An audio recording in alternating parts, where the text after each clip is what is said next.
बाजू छठी मैया की। एखन अहाँ सब सुन रहल छी एपी प्रोडक्शन के शानदार प्रस्तुति।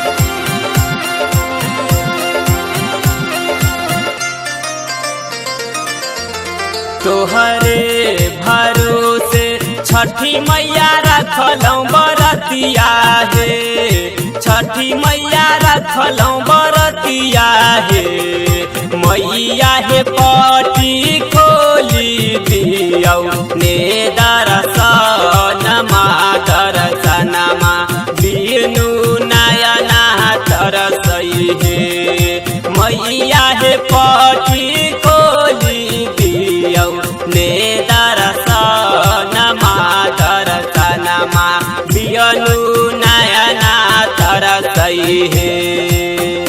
तोहरे भरोसे छठी मैया रखलौं बरतिया हे, छठी मैया रखलौं बरतिया हे। मैया हे पटी खोली दियौ ने दर्शनमा दर्शनमा बिनु नयना तरसई हे। मैया हे पटी खोली दियौ ने दर्शनमा दर्शनमा बिनु नयना तरसई हे।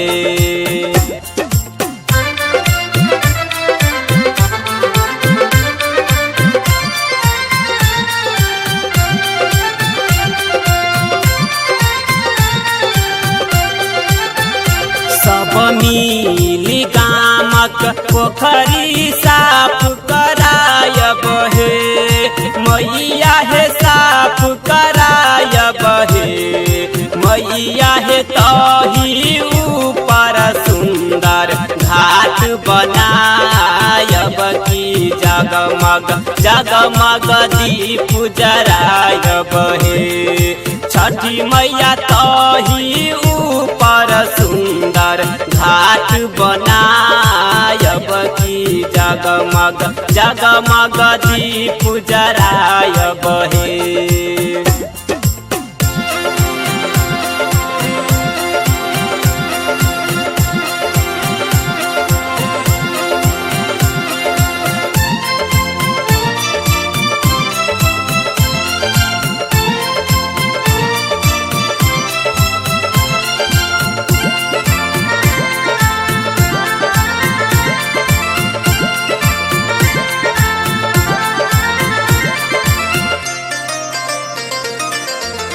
गंगा रे जो मानस जलवा हम मंगायब हे। मैया हे जलवा मंगायब हे। मैया हे ओही जलवा बनल पकवानमा पकवानमा से हम डाल सजायब हे। छठी मैया ओही जलवा बनल पकवानमा पकवानमा से हम डाल सजायब हे।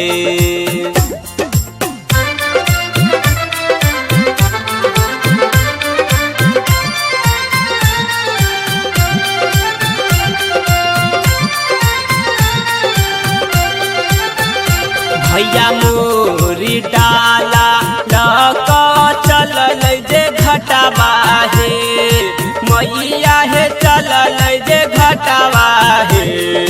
मैया हे बहिनी मोरा लिहले कलशवा की। कलशवा रहिया चम चम चमकई हे। मैया हे बहिनी मोरा लिहले कलशवा की। कलशवा रहिया चम चम चमकई हे।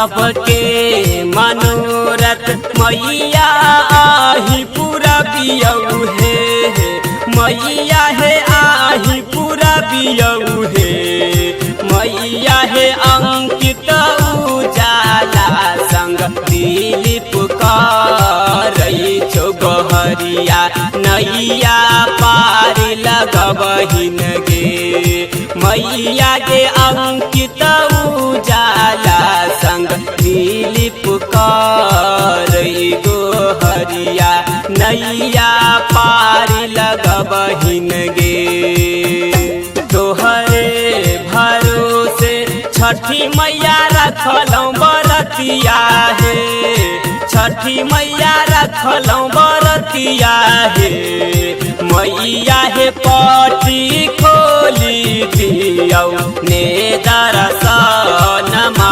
दर्शनमा बिनु नयना तरसई हे मैया हे पटी खोली दियौ ने दर्शनमा दर्शनमा बिनु नयना तरसई हे।